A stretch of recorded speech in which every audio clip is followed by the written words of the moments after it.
Bien-aimés, que la paix qui surpasse toute intelligence soit votre partage en cette nouvelle année 2024. C'est ma joie, c'est mon privilège que de vous souhaiter les meilleurs vœux pour cette année 2024 dans laquelle Dieu nous a déjà accordé la grâce d'être entrés. C'est déjà une grâce, c'est une faveur. S'il nous a fait la grâce d'entrer dans cette année, c'est qu'il a aussi pour nous des projets. Je suis là pour vous partager une pensée. La pensée que nous avons reçue pour cette année 2024. La pensée que nous avons reçue. J'aimerais prier. Oui, tendre Père, à toi seul la gloire, l'honneur et la louange pour ce que tu es, ce que tu fais. Alors que nous ouvrons le livre, ta parole, accorde-nous ta sagesse, ta révélation, ta compréhension éternelle. Dieu dispose nos cœurs afin que nous puissions recevoir de ta part. Au nom de Jésus. Amen. Cette année, la pensée est toute simple. Notre pensée de cette année se résume en deux mots. Crois-tu? Crois-tu? Crois-tu, c'est la question que Jésus a posée à Marthe dans des conditions toutes spéciales. Voilà que Marie et Marthe étaient affligées par le deuil de l'un des amis de Jésus, Lazare. Lazare est décédé alors qu'il était malade. L'information est arrivée jusqu'à Jésus pour dire que ton ami, ton frère est malade. Et Jésus ne s'est pas beaucoup pressé pour arriver jusqu'à Béthanie, là où il avait l'habitude de temps en temps de se reposer parmi les siens. Ses amis, Marthe, Marie et Lazare. Mais toujours est-il, l'histoire nous dit que finalement Lazare est mort, Jésus n'était toujours pas arrivé. Et lorsqu'il décide d'aller, il sait que Lazare est mort. Et quand il arrive, c'est Marthe qui l'accueille. Et donc, pour nous éviter une trop longue lecture, nous voulons lire juste à partir du verset 20. À partir du verset 20, il est dit ceci. Lorsque Marthe apprit que Jésus arrivait, elle alla au-devant de lui, tandis que Marie se tenait assise à la maison. Verset 21, Marthe dit à Jésus, Seigneur, si tu eusses été ici, mon frère ne serait pas mort. Mais maintenant même, je sais que tout ce que tu demanderas à Dieu, Dieu te l'accordera. Jésus lui dit, ton frère ressuscitera. Verset 24, je sais, lui répondit Marthe, qu'il ressuscitera à la résurrection au dernier jour. Verset 25, Jésus lui dit, je suis la résurrection et la vie. Celui qui croit en moi vivra quand même il serait mort. Et quiconque vit et croit en moi ne mourra jamais. Crois-tu cela? Verset 27, elle lui dit, oui Seigneur, je crois que tu es le Christ, le Fils de Dieu, qui devait venir dans le monde. La question de Jésus est, crois-tu cela? Crois-tu que je suis la résurrection et la vie? Crois-tu que celui qui croit en moi, quand même il serait mort, pourrait vivre? Et Marthe répond, je sais Seigneur que tu es le Christ, le Fils de Dieu qui devait venir dans le monde. Est-ce qu'elle répond à la question exacte de Jésus? Je n'en suis pas bien certain. Oui, certainement que elle croit que Jésus est le Christ, le Fils de Dieu qui devait venir. Mais croit-elle que Jésus est capable de ressusciter Lazare à cet instant, physiquement? La grande question qui nous est posée en cette année est celle-là justement. Crois-tu? Crois-tu? Vous dire, dans des situations parfois difficiles, accablantes, dans des situations qui nous dépassent, quand bien même nous pouvons croire en Dieu, quand bien même nous pouvons croire qu'il est le Fils du Dieu vivant, qu'il est la résurrection et la vie, nous pouvons parfois douter un peu de ce que dans cette situation-là, dans ces circonstances-là, Dieu va faire quelque chose. Regardez le texte, les versets précédents nous disent, en écoutant bien Marthe elle-même, Marthe dit à Jésus, « Si tu eusses été ici, mon frère ne serait pas mort. Mais maintenant même, je sais que tout ce que tu demanderas à Dieu, Dieu te l'accordera. » Maintenant même, je sais, verset 22, maintenant même, je sais que tout ce que tu demanderas à Dieu, Dieu te l'accordera. Alors, lorsque je lis cela, je suis tenté de croire que Marie est convaincue que si même Dieu, Jésus, demande à Dieu la résurrection de Lazare à l'instant, Dieu va la lui accorder. C'est ce que Marie dit en tout cas. Marie dit, maintenant même, je sais que tout ce que tu demanderas à Dieu, Dieu te l'accordera. Si tu étais là, il ne serait pas mort. Mais je sais que tout ce que tu demanderas, Dieu peut te l'accorder. Alors, pourquoi est-ce que nous pourrons conclure finalement que Marie ne s'attendait pas à Dieu? Elle vient de dire, tout ce que tu demanderas, Dieu va te l'accorder. Dieu va te l'accorder. Mais en vérité, quand on lit bien le texte, oui, elle sait que tout ce que Jésus peut demander, va demander au Père, le Père va le lui accorder. Ne sommes-nous pas souvent un peu aussi dans la même situation?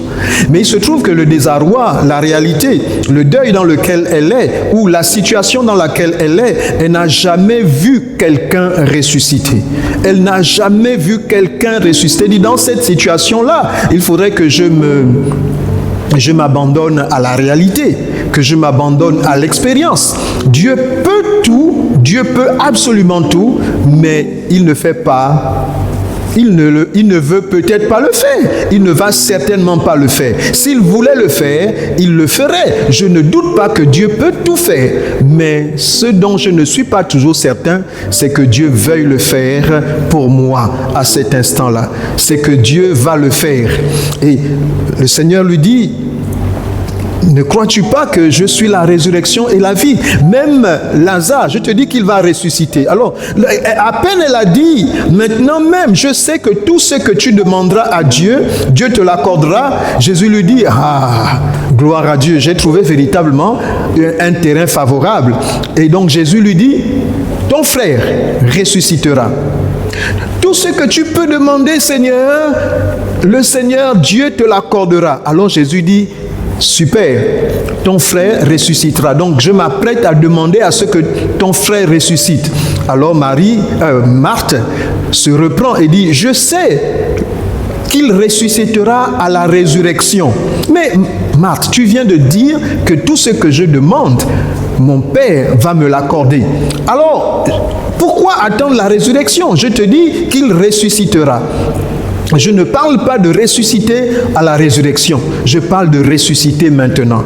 En fait, en cette année, Dieu veut amener notre foi à être boostée, à être encouragée, à être fortifiée, à être équipée. Il ne faudrait pas juste se limiter à croire comme d'habitude. Il faudrait pouvoir pousser ta foi à croire que tout ce que tu demanderas à Dieu, Dieu va te l'accorder, même s'il ne l'a pas fait hier, même s'il ne l'a pas fait avec quelqu'un d'autre, même s'il ne l'a jamais fait auparavant. Il y a un commencement à tout. Tout part de la foi. En fait, en cette année, Dieu veut pour nous que nous exercions la foi, que nous soyons des hommes de foi. Non pas juste des déclarations et puis une foi en décalage, une foi en espérance, une foi en attente du paradis, en attente de la consolation éternelle, en attente de la glorification. Non, nous ne voulons pas juste vivre une foi en attente de la résurrection de Christ Jésus, parce qu'il est aussi ressuscité pour nous qui vivons maintenant. Il est ressuscité. Nous n'attendons pas notre résurrection, notre glorification pour voir la plénitude de notre miracle. Le miracle, nous pouvons le vivre maintenant. Alors, Jésus n'avait encore ressuscité personne. C'est pourquoi Marthe ne pouvait pas s'y attendre.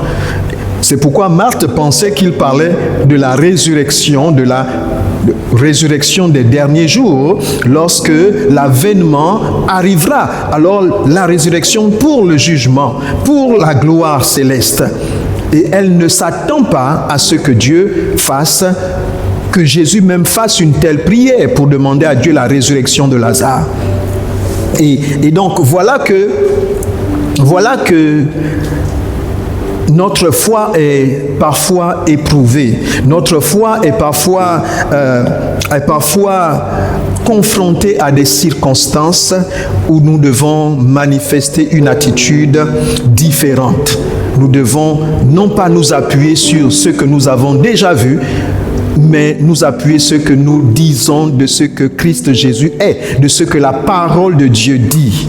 Crois-tu? C'est ce à quoi le Seigneur nous appelle, nous interpelle. La grande question est, crois-tu? Si tu crois, jusqu'où est-ce que tu t'attends à Dieu? Jusqu'où est-ce que tu t'attends à Dieu? Deux autres textes nous parlent d'une histoire, celle du figuier maudit. Le texte de Matthieu au chapitre 21, Matthieu chapitre 21, verset 22, le Seigneur dit ceci: « Tout ce que vous demanderez avec foi par la prière, vous le recevrez. Tout ce que vous demanderez avec foi par la prière. » Autrement dit, pour voir le miracle de Dieu, pour voir l'exaucement, c'est la foi qui est la clé, la foi. Le Seigneur nous invite à mettre notre foi en d'exergue pour voir du résultat. Il ne suffit pas de demander, il ne suffit pas de prier, il ne suffit pas juste de se lamenter, il ne suffit pas de se morfondre, il ne suffit pas de supplier. Il faudrait demander avec foi, nous dit Matthieu chapitre 21, verset 22. Le même texte est repris en Marc, la même histoire est reprise en Marc au chapitre 11. Le verset 24 dit: « C'est pourquoi je vous dis, tout ce que vous demanderez en priant, croyez que vous l'avez reçu et vous le verrez s'accomplir. » Tout ce que vous demanderez en priant, croyez que vous l'avez reçu et vous le verrez s'accomplir. Croyez que vous l'avez reçu. Autrement dit, c'est parce que vous croyez que vous l'avez reçu que vous le voyez s'accomplir. Ces deux textes se trouvent dans un contexte qui nous parle du figuier maudit. D'accord? En fait, les disciples de Christ Jésus sont étonnés, abasourdis de voir que Jésus a maudit un figuier parce que Jésus voulait manger des figues et il n'a pas trouvé de figues sur ce figuier. Et le texte précise, parce que ce n'était pas la saison. Le figuier, le pauvre figuier, n'avait pas de figues parce que ce n'était pas la saison des figues. Mais le Seigneur maudit le figuier parce que le figuier ne peut pas lui produire des figues à cet instant-là, alors que ce n'était pas la saison. Et lorsque les disciples de Christ Jésus voient cela, le lendemain, le figuier a séché, ils disent: « Mais Seigneur, voici le figuier que tu as maudit est désormais sec. » Et c'est ainsi que Jésus, dans ce contexte, reprend la parole et leur dit: « Je vous le dis, tout ce que vous demanderez en priant, si vous ne doutez pas, lorsque vous êtes... C'est pourquoi je vous le dis, tout ce que vous demanderez en priant, croyez que vous l'avez reçu et cela vous sera accordé. » Cela vous sera accordé. Croyez que vous l'avez reçu. Et ailleurs, il dit encore, si tu peux dire à cette montagne, retire-toi de là, au verset plus haut en fait, plus haut au verset 22, il dit: ayez foi en Dieu. Je vous le dis en vérité, si quelqu'un dit à cette montagne, retire-toi de là et jette-toi dans la mer, et s'il ne doute pas dans son cœur, mais croit que ce qu'il dit arrive, il le verra s'accomplir. On peut dire à une montagne, jette-toi dans la mer. Si on ne doute pas, on peut voir cela s'accomplir. Jésus vient nous apporter un message très fort de ce qu'est la foi.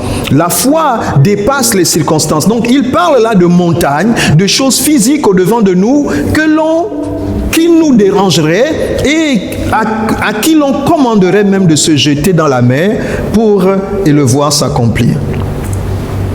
La foi peut réaliser des choses inimaginables. La foi. C'est par la foi que Pierre a marché sur des eaux. Physiquement, les lois de la nature ne permettent pas à un homme de marcher sur des eaux. Mais la foi, elle peut faire cela. La foi peut nous amener à dire à une montagne, jette-toi dans la mer. Alors, certainement que pour arriver physiquement à ce qu'un homme imagine une montagne se jeter dans la mer, il il ne pousserait pas son audace jusqu'à là. Il ne pousserait pas son audace jusqu'à là. Quel en serait l'intérêt? Mais si Jésus dit, prends l'exemple d'une montagne qu'on pourrait jeter dans la mer par la foi, c'est pour dire que si à la montagne on peut dire de se jeter dans la mer, à plus forte raison, les problèmes, les soucis, les situations conflictuelles, les embarras dans lesquels vous pouvez vous retrouver, la maladie dans laquelle tu pourrais te retrouver, tu peux dire, tu peux commander à toutes ces choses de se soumettre à ta foi. C'est ainsi que le Seigneur prend une image qui est non pas irréaliste, mais il le dit bien, cette montagne physique, nous pouvons. La preuve, c'est que Jésus, quand il le dit, il vient d'assécher un figuier, un arbre qui n'a pas d'oreille comme toi et moi. Il vient d'assécher, il vient de commander à un arbre de devenir stérile parce que cet arbre n'avait pas de figues alors que ce n'était pas la saison.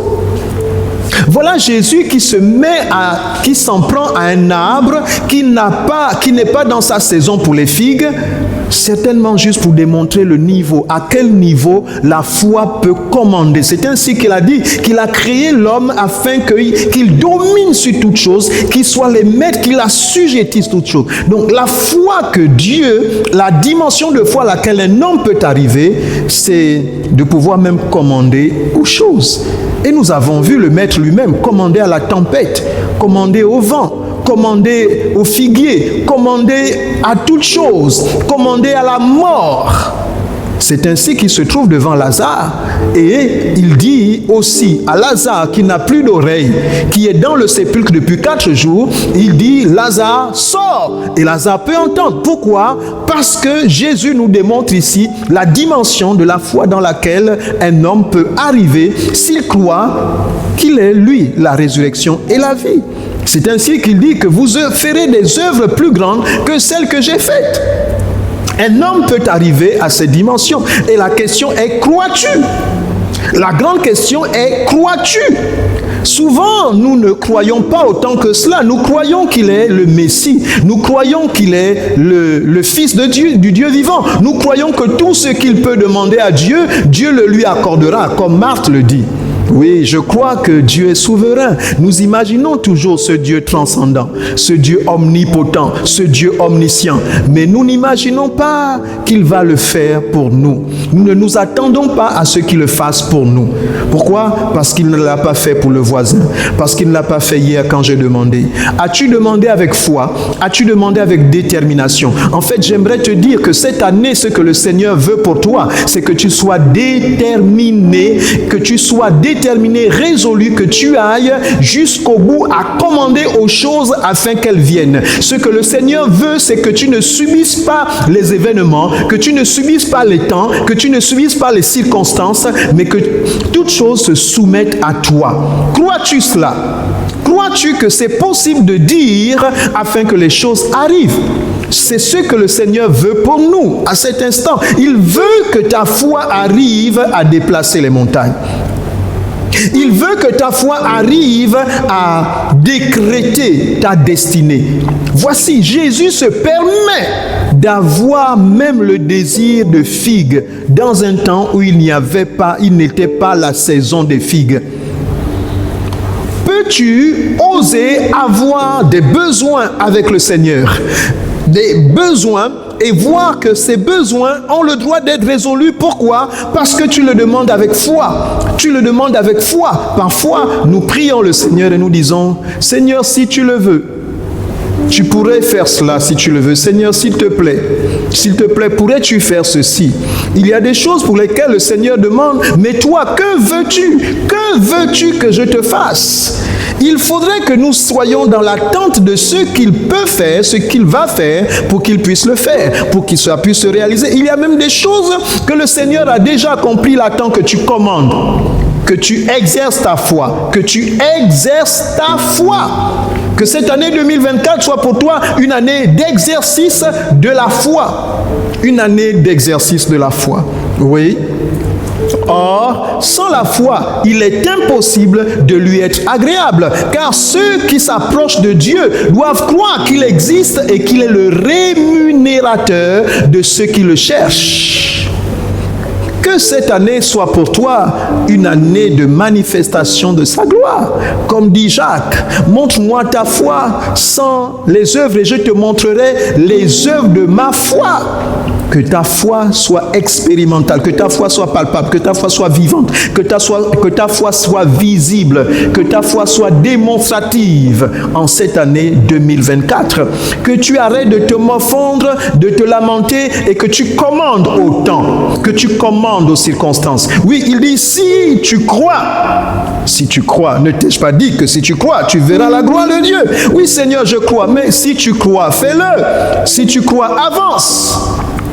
Le Seigneur nous invite ici, en cette année. C'est vraiment ma prière, c'est vraiment la conviction de ce que j'ai reçu pour nous cette année. Le Seigneur veut que tu relèves ta tête. Le Seigneur veut que tu n'aies aucune crainte. En fait, que tu arrêtes de subir le temps.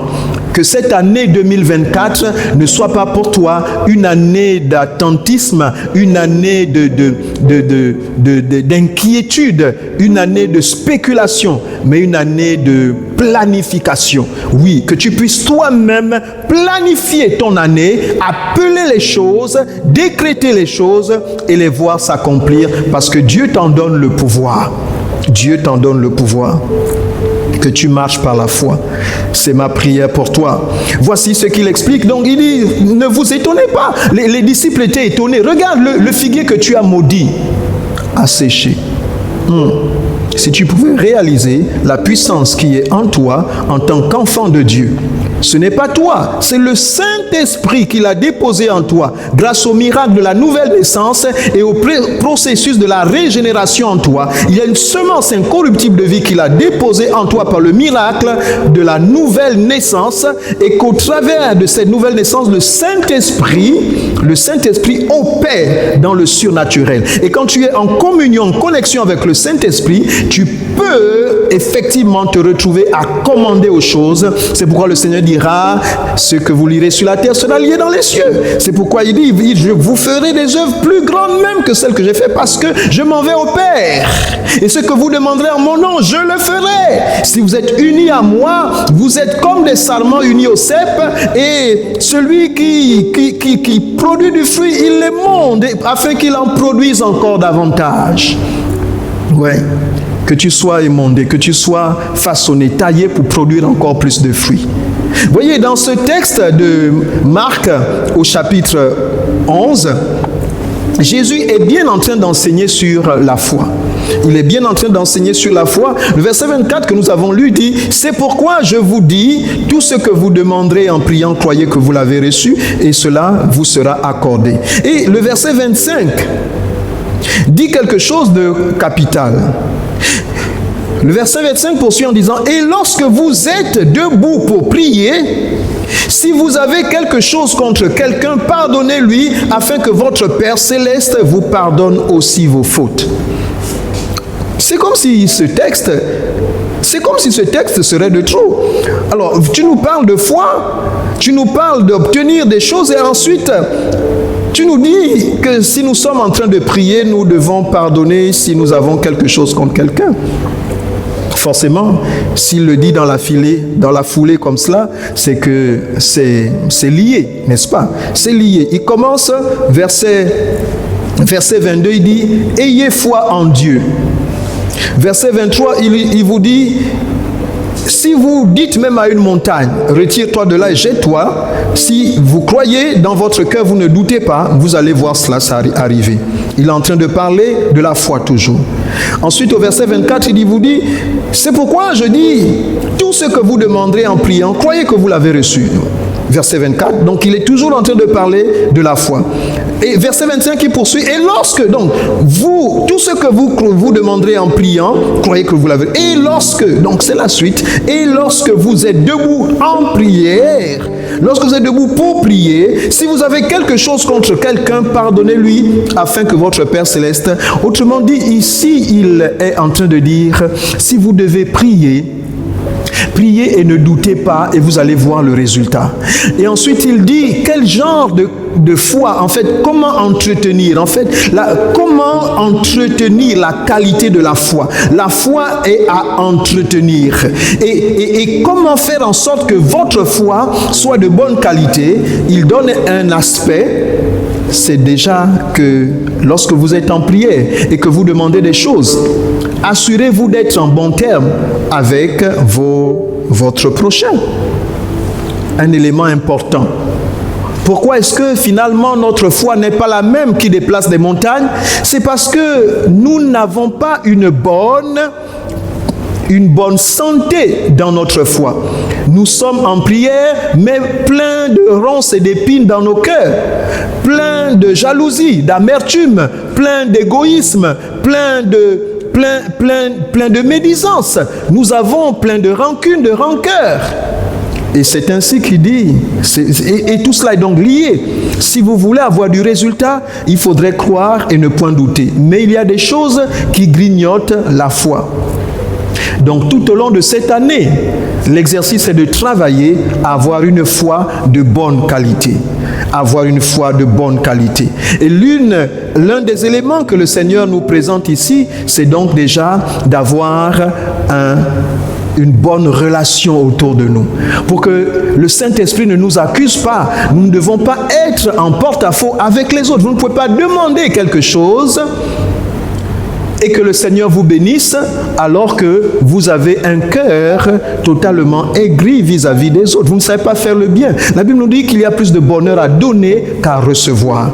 Alors, tu ne peux pas recevoir quelque chose de bon de la part du Seigneur si tu n'as pas appris à être un bon dispensateur de grâce.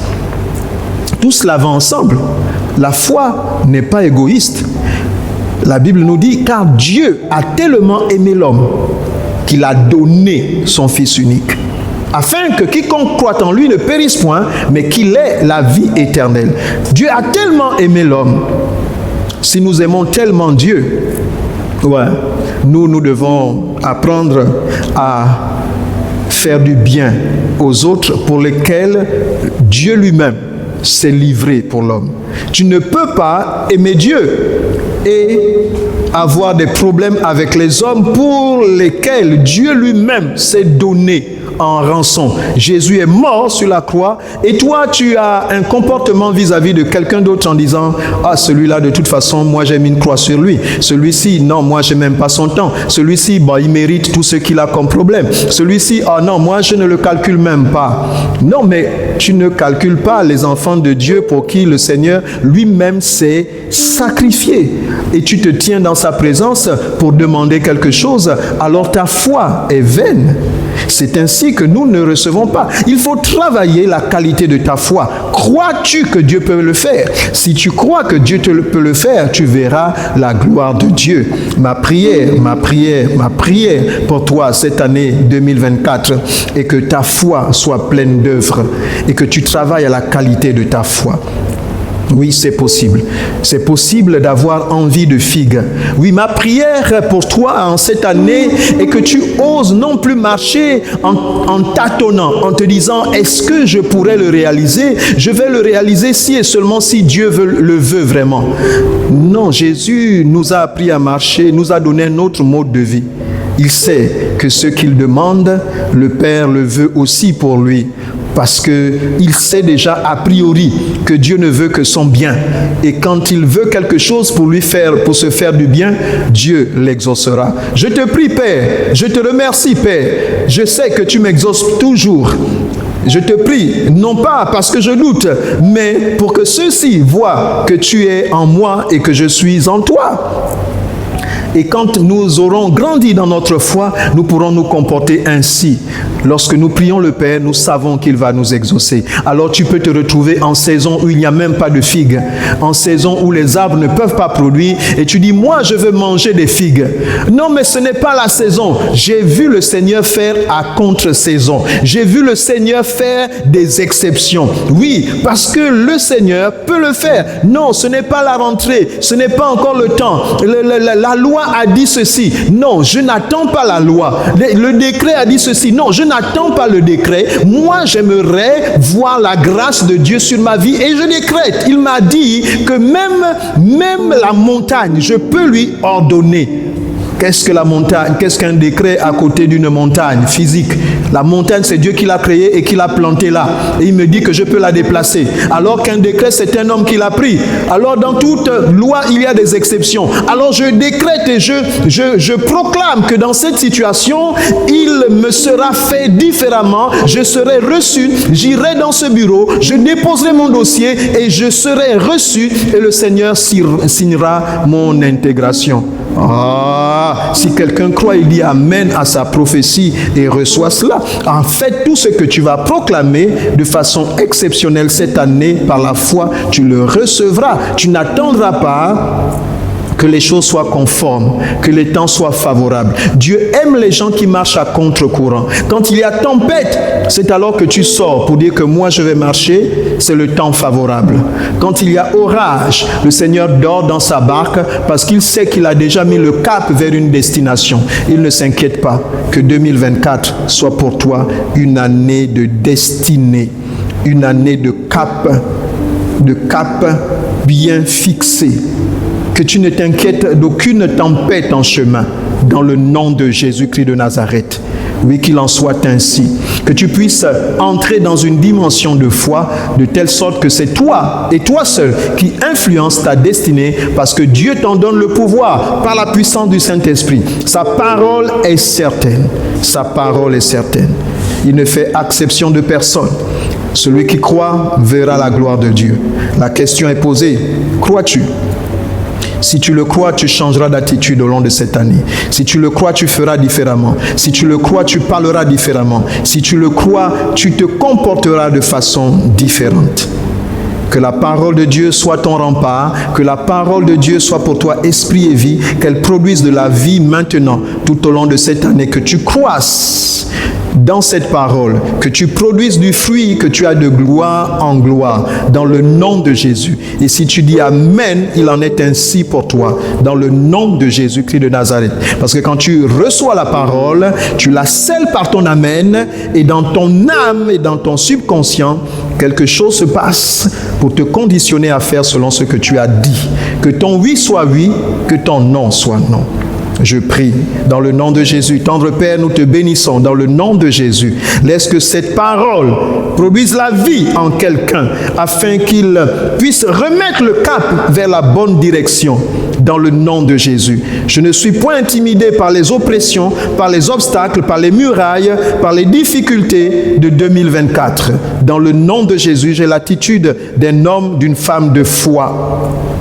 Tu fais de moi un flot d'eau vive et une source de bénédiction. De cette parole, je change de comportement et j'affecte mon entourage afin que mon entourage se soumette à ma destinée. Que les temps et les circonstances se soumettent. Je le crois et je le déclare dans le nom de Jésus. Il en est ainsi et pas autrement. Amen. Que Dieu te bénisse. Amen. Bon dimanche.